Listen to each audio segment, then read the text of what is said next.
we chose just one force in that direction. Then if I sum my forces, let's say in x direction,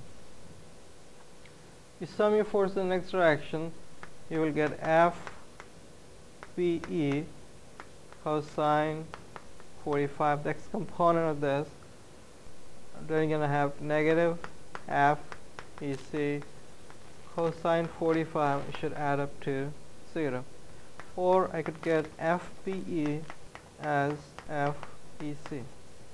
The two forces must be the same.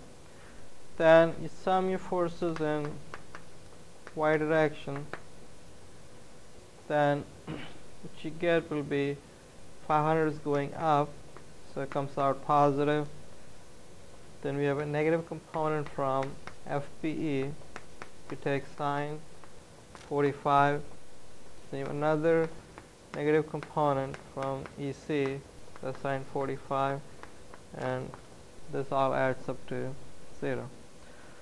Now these and these are the same, so this equation could be reduced to basically 2FBE sine 45 should be equal to 2FEC sine 45, and that's 500. So from this we get FBE as well as FEC, that's 250 square root of 2, and it came out positive, which means we will maintain the directions. That's in a pound, and the force, basically both of them are compression. Now if you actually look, if you look at the real numbers here, this number will be 353.55 pounds.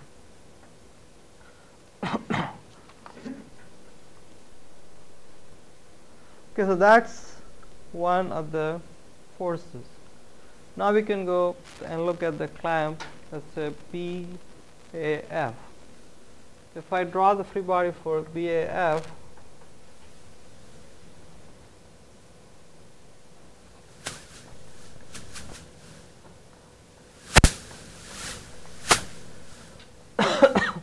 this point is P, then somewhere here is point A, and this point being F. And then the dimensions here, the distance between B and A is 2 feet, distance between B and F is 1.5 feet. Then we look at the forces. At point B, we also have this connection.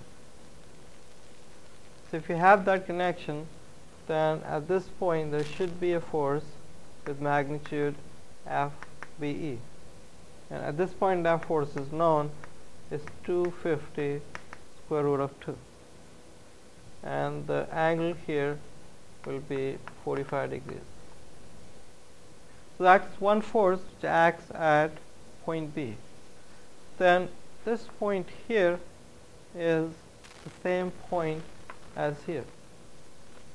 So if I choose Fx and Fy, Fx was going from left to right, so in here I'm going to place exact same force Fx, except it's going to go from right to left. Then we had Fy going up, so we'll have a force here which will be exact same as Fy, except it's going to be in the downward direction. Then you have a link which connects at point A. So that's the link. This is A, the far end is D, and the link is again a two-force member. There's a force here, this being pin. There's a force here, this being a pin. So you have force at point A, you have force at point D. There is no force in between, so it should act as a two-force member, or same as a truss member. I can make an assumption, let's say the force in here will be in tension, which means there will be a force in the link. Let's call this as TAD, and this end is going to be a force as TAD. So if that's the force on the link, then it's this point here. You will have exact same force with magnitudes as TAD.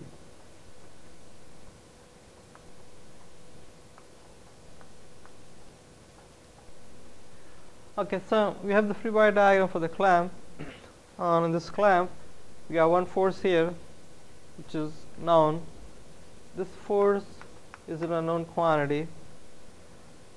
This force is an unknown quantity, and this force is an unknown quantity.